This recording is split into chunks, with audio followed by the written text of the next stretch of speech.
People think that because I'm talking against the government, I don't love my country, Kanter said in an April interview.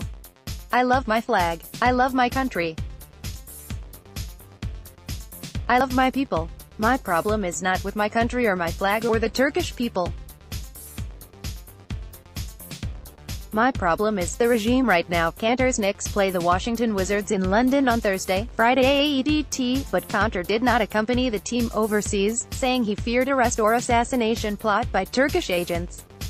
Instead, he spent Tuesday meeting with American congressional leaders, including Senate Minority Leader Chuck Schumer and Senator Marco Rubio. Kanter attended Gulenist schools starting in second grade.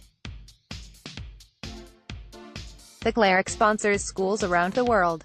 Kanter's father, who has been jailed over his son's political position, was a university professor who was fired during the purge of public employees in 2016.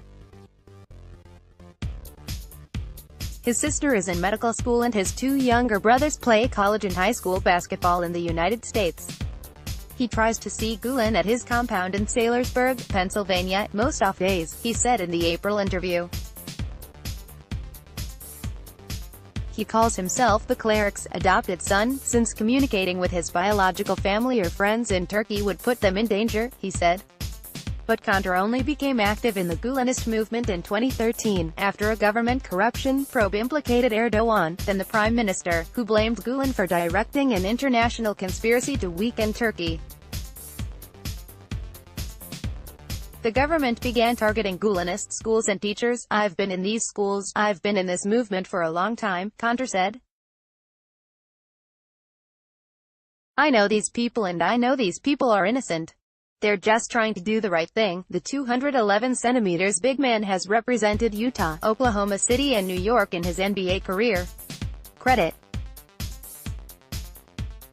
AF was visiting Gulen on the day of the coup attempt in 2016, during which more than 250 people were killed. My friend brought me an iPad and said, "Look, this is happening," Kanter said in April. I didn't even know what coup meant. I was 24 at the time. I had never seen this. I said, "What is this?" I remember Mr. Gulen and his people were praying for Turkey. No one wanted to see innocent people dying. Floating Erdogan consolidated power after the coup attempt and launched a crackdown on political dissidents, free expression and press freedom, linking opposition to the government to the Gulenist movement. That led Kanter to become an even harsher online critic of the government until Turkey issued a warrant for his arrest in May 2017 and cancelled his passport on a flight to Romania. He was briefly detained at the airport in Bucharest, but was allowed to fly on to London, then the United States. Kanter replied by calling Erdogan the Hitler of our century, and talking about the daily threats he has received. He said in April that he receives daily death threats.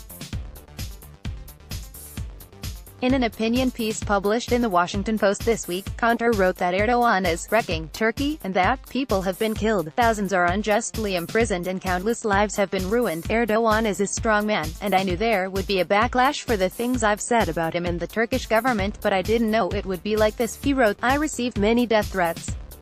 I used to love walking around New York City alone, but I can't do that anymore. My friends and family in Turkey could be arrested just for talking to me. I was unable to attend the Human Rights Foundation's Oslo Freedom Forum in Norway last year for the same reason that I'm not going to London.